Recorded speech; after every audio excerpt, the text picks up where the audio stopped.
Olá, olá, estamos de volta com mais um Empower Connection. Hoje, sexta-feira, 25 de setembro de 2020, eu, Luiz Pedroso, falando de Porto Alegre, Vera Galante de Brasília e Rogério Schmidt de São Paulo. Oi, gente. Oi todos. Salve, salve. Então, mais uma sexta-feira e cá estamos. Sexta-feira até que agitada, né? Tivemos pela primeira vez gravado os discursos da Assembleia, da 75ª Assembleia Geral das Nações Unidas, e como de tradição, né, iniciado o primeiro discurso, o discurso de abertura feito pelo Brasil. E o presidente Bolsonaro fez um discurso mais moderado do que o ano passado, não foi tão agressivo em diversos pontos, mas que também teve e trouxe algumas polêmicas para análise. Eu separei, destaquei as três principais, que eu acho que são as que acabam tocando o tempo inteiro, né? A primeira é a questão da pandemia, em que ele inicia o discurso, inclusive, dizendo, olha, por problemas, por decisão judicial, a resolução das questões da pandemia, de isolamento social, ficou a cargo dos 27 governadores do Brasil. A mim coube apenas a missão, que foi muito bem executada, de repassar recurso. E aí ele se apropriou de novo da questão do auxílio emergencial, né? Que inicialmente não queria, depois era pouca grana, e por decisão do Congresso, ou seja, não foi do Executivo, acabou sendo fixada no valor de R$ 600, que ele colocou a soma do bolo ali dos meses em US$ 1.000 por habitante. Que foram beneficiados, né? Essa questão da pandemia, ele também falou a questão sobre ter feito e ter auxiliado no início de tratamento rápido, aí uma menção indireta à cloroquina, e a necessidade de pesquisa de ponta para o Brasil para não ficar dependente de insumos e de preços do mercado internacional. É algo que foi nitidamente voltado para o público doméstico, mas que para o público internacional também tem aquela mensagem de, olha, eu tentei fazer mais, mas não consegui porque eu fui limitado pela justiça brasileira. É algo que nós, brasileiros, já estamos acostumados desde março, mas que para o público internacional ficou bem claro. Um outro ponto que chama bastante atenção, me chamou bastante atenção, é o termo cristofobia. E ele encerra, inclusive, o discurso falando, né? O Brasil é um país cristão e conservador. Senhor presidente, o Brasil é um país laico e secular. Está na Constituição. E isso chamou muita atenção, porque ele encerra o discurso assim, dando a sensação de que o Brasil sofre com problemas que a gente precisa ter um apelo do combate à cristofobia. Não é bem assim. Não, isso na vida real aqui no Brasil não é isso que acontece. E o terceiro ponto de destaque, Vera, Rogério, é a questão do meio ambiente. Alegando novamente que está tudo bem, que o Brasil preserva muito bem, conserva, mas não é bem assim. O Pantanal já perdeu 20% da sua área só em 2020, em queimadas. A Amazônia também vem com um aumento de queimadas de quase 30% em relação a julho do ano passado, que são os últimos dados que nós temos. Ele alega uma campanha de desinformação. Não é uma campanha de desinformação. E coloca a culpa, ou parte dessa culpa, nos caboclos e índios da região amazônica. Presidente, não é só isso. Onde há um desmatamento maior, há um índice de queimadas maior. Então, são os dados científicos que provam isso e que o presidente Bolsonaro, uma vez mais, vai num palanque internacional alegar que é campanha de desinformação e interesses obscuros que visam prejudicar a imagem brasileira. Né? Desculpa, Vera. E um complô internacional contra o Brasil. Um complô internacional. Então, esse discurso de abertura, de novo, foi muito mais moderado do que o discurso do ano passado, mas que trouxe alguns temas polêmicos e até beirando a mentira. O que me chamou a atenção, acho que o Luiz matou aí na introdução ao comentário dele, claramente o Bolsonaro está buscando já um discurso aí para a campanha de 2022, né? Onde ele certamente, a não ser que aconteça alguma catástrofe, né, será candidato à reeleição, né? Especialmente esse ponto aí que o Luiz mencionou, né, da cristofobia. A gente sabe que existe em outros lugares do mundo, né, em países muçulmanos, por exemplo, uma perseguição muito grande a minorias religiosas, né, cristãs. Isso é verdade. Não é o caso do Brasil, né? Certamente, né?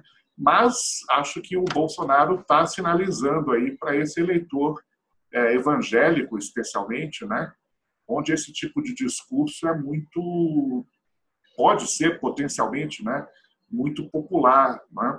E de fato acho que ele também está tentando provocar aí esses partidos, candidatos, né, mais à esquerda, né, que às vezes, cá entre nós, exageram também no discurso laicista, né, ou como se religião não fosse algo relevante para a população brasileira. A gente sabe que é, né?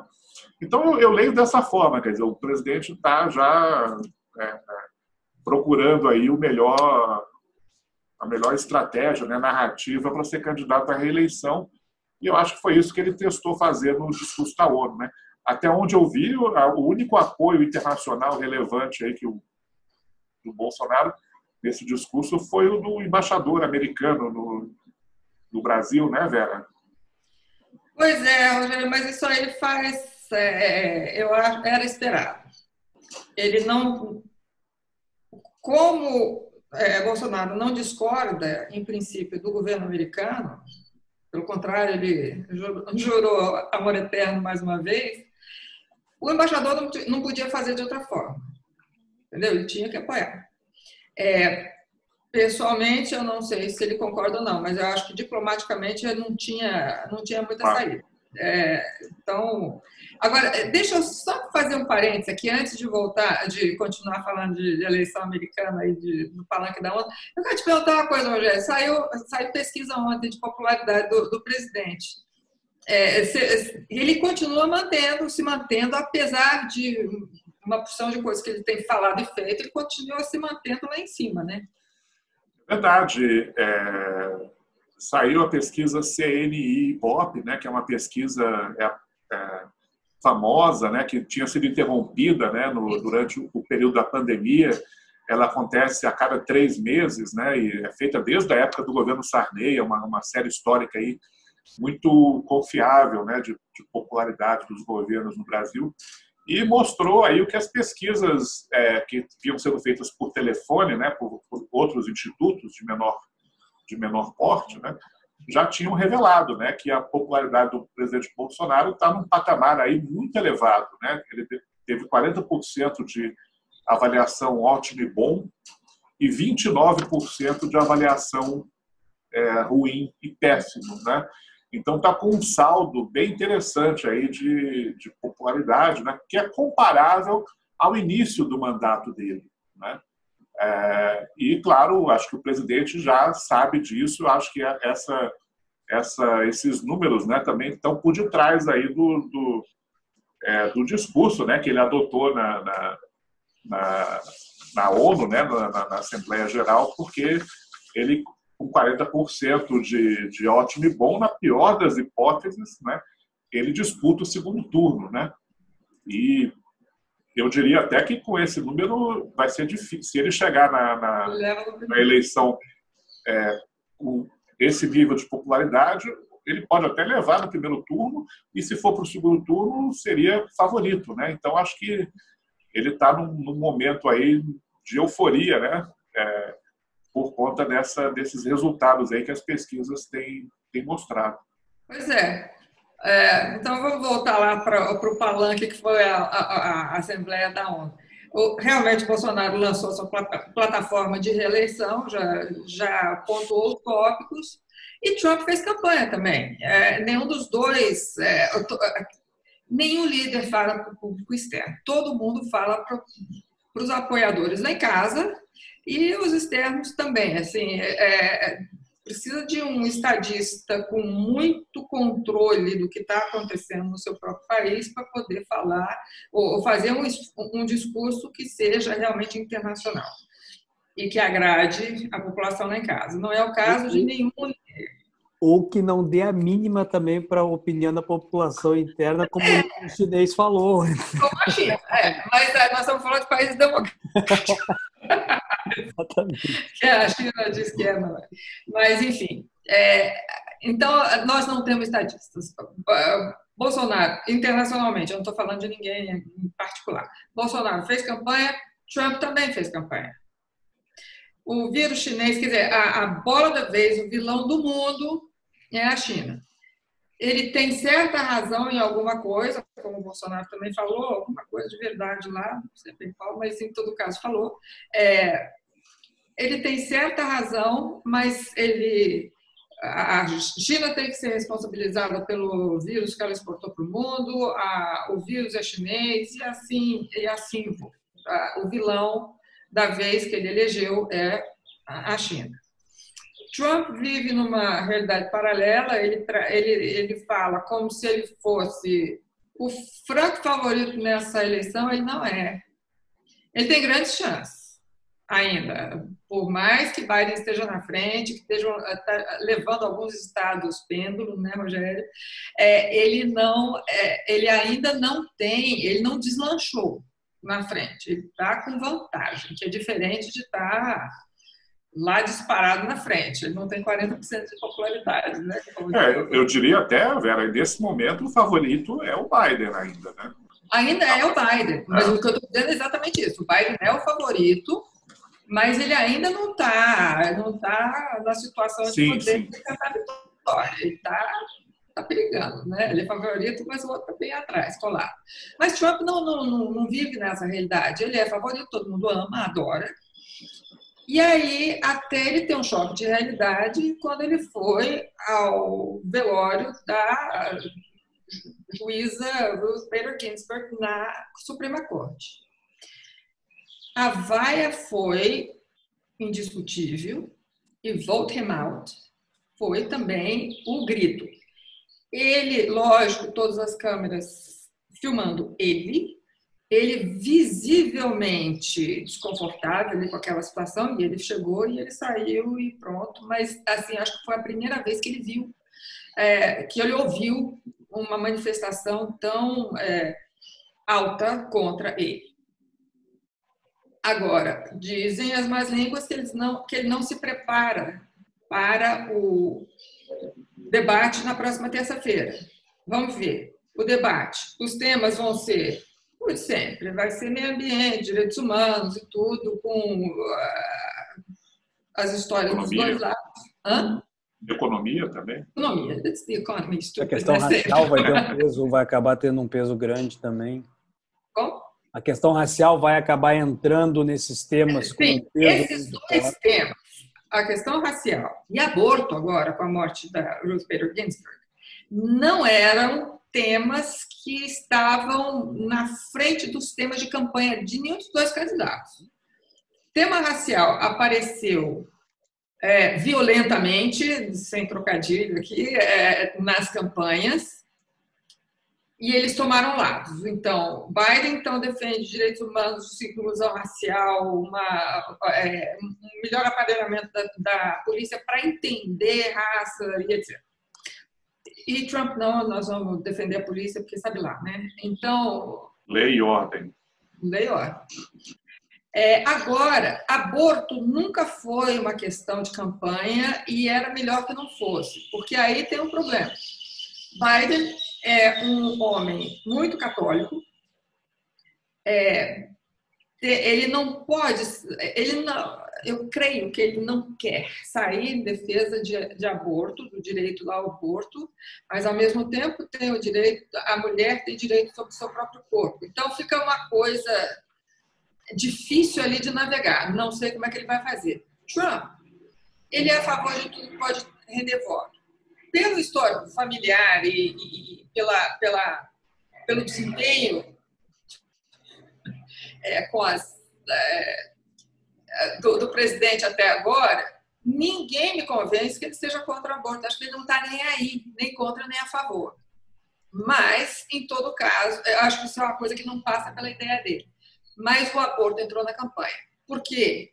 Agora o Trump jura que vai nomear uma mulher para a Suprema Corte. Ambas, as favoritas, que tem uma lista de 5, mas a imprensa dá as 2 favoritas, 2 conservadoras contra o aborto, ou seja, a Suprema Corte vai cair para o outro lado, possivelmente seja revista aquela decisão Roe versus Wade, que legislou em favor do direito da mulher fazer o aborto. Diga. Não, eu só ia falar exatamente isso. Quer dizer, o Trump tem nas mãos agora uma oportunidade, né, de ouro, né? Porque acho que a última vez que um presidente conseguiu emplacar 3 juízes para a Suprema Corte foi o Reagan, nos anos 80, né?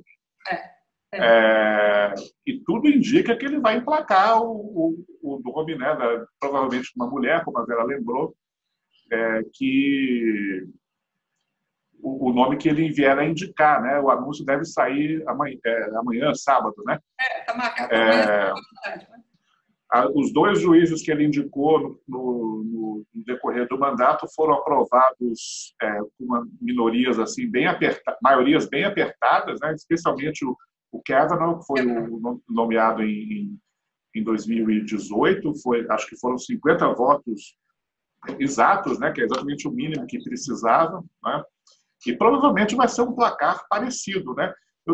Dessa vez, eu só queria dizer o seguinte, quer dizer, na hipótese da Suprema Corte vier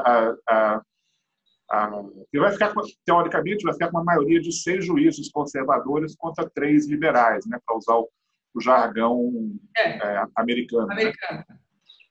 Então, na hipótese da Suprema Corte rever a decisão dos anos 70, né, que autorizou o aborto, o que aconteceria, na verdade, não é que o aborto seria proibido, né? Mas cada estado definiria a sua própria regra, né? Que é o que acontecia até 1973. Né?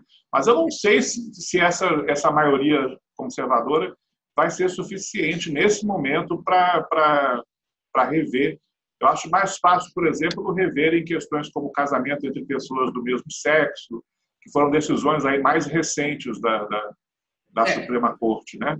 Mas de fato, essa nomeação pode ter até um peso na eleição, né? Se a juíza nova for nomeada antes da eleição e se depois da eleição houver algum problema, né, na legitimidade do resultado, tal, o Trump teria também uma Suprema Corte a seu favor, né? Sim. Exatamente isso. Uma coisa que a gente não pensa é quantos ministros o nosso presidente pode nomear durante o mandato, quem serão os ministros. Então, a gente não pensa nesse tipo de orientação na nossa Suprema Corte, né, no STF. Mas lá é um item de campanha muito importante. Então, os republicanos que são a favor, que existem, a favor do casamento do mesmo sexo e aborto, esses republicanos que já não são assim fanáticos do Trump podem tender para o Biden. Aí a gente vai ter que ver como é que vai ser o discurso do Biden a respeito disso, porque é um tema que não traz conforto para nenhum dos dois. É complicado. Ninguém tinha colocado nem racismo nem aborto na campanha, porque realmente era melhor deixar para lá. E esses republicanos tendem a olhar com bons olhos para o Joe Biden, porque o Joe Biden não é o Bernie Sanders. Então, é muito mais aceitável para um republicano fazer esse caminho quando você tem uma figura como a do Joe Biden como candidato do Partido Democrata. Um cara de centro, amigo de republicano historicamente. Por exemplo, o John McCain eram amicíssimos. A viúva do John McCain acabou de endossar Joe Biden. Então, assim, ele tem republicanos de peso ao lado dele. Eu acho que é uma coisa interessante de ver. A política americana é tão interessante que também existem no outro extremo, né, os democratas pró-vida, né, sim, sim. Que se consideram traídos, né, pela liderança do Partido Democrata, que praticamente inteira, por exemplo, favorável ou tolera o aborto, né? Então, não necessariamente o Partido Democrata se encaixa no eleitorado liberal e não necessariamente o Partido Republicano se encaixa no eleitorado conservador, né? Claro, tem uma superposição, né, em muitos aspectos, mas não em todos, né? Eu acho fascinante assistir. Eu acho que a gente tem que se preparar agora para o debate de terça-feira, que promete ser muito interessante. São duas pessoas muito diferentes, com visões da realidade também um pouco diferentes, uma coisa meio fantasiosa de um e outro um pouco mais realista. Vamos ver. E acompanha, por exemplo, o Washington Post tem uma classificação de Pinóquios, né? Então, cada declaração de algum, ele ganha 1, 2, 3, 4 ou 5 Pinóquios, para ver o tamanho da mentira que foi. Então, é interessante assistir, só pegar a classificação dos Pinóquios, de quantos Pinóquios as pessoas ganharam durante o discurso da ONU, por exemplo. Tem a contagem dos Pinóquios do Trump. Então, assim, é interessante acompanhar paralelamente para ver, porque vai ter a conferência dos fatos ao mesmo tempo, né? Eles não vão deixar passar. Além do debate da semana que vem, o que mais que a gente pode pensar para a próxima semana? Eu acho que o centro das atenções acabará sendo, né, o primeiro debate nos Estados Unidos, por todas as implicações que a Vera, o Rogério e eu estamos comentando já há algumas semanas, né? Mas algo mais no radar? Eu continuo acompanhando com muito interesse a situação do ministro Paulo Guedes aqui no Brasil, né? No ministro da Economia, né? Essa semana eu publiquei um artigo aí no site da Empower falando da situação dos projetos do Paulo Guedes no Congresso, que respira por aparelhos, digamos assim. E essa semana ele passou por uma situação bem constrangedora aí de ter uma entrevista dele interrompida, né, pelo coordenador político do governo na Câmara e por um ministro que perceberam ali que ele estava começando a falar coisas muito fora da casinha, né, no que diz respeito à relação do governo com o Congresso, e interromperam a entrevista, né? Então, vamos ver aí se a fritura vai continuar. Por enquanto, ele está sobrevivendo. Maravilha. Vera, mais algum destaque? Eu acho que é isso, né? Eu acho que é isso. Assim, o presidente Bolsonaro foi operado, deve estar sendo operado nesse momento. A gente espera que seja bem sucedida a operação, pronto restabelecimento para ele, e promete já segunda-feira estar de volta ao patente. Vamos ver. E aí o Congresso ele assume, quando o Executivo dá uma baixada, que provavelmente vai acontecer na semana que vem, aí o Congresso, o Legislativo volta a assumir um papel de maior interesse ao longo da semana. Gente, maravilha. Sextou. Vamos curtir o final de semana. E curtir o nosso canal também, assinem. Bem lembrado que eu esqueci lá no início. Se você ainda assinem, curtem, comentem, compartilhem. Isso. Muito bom.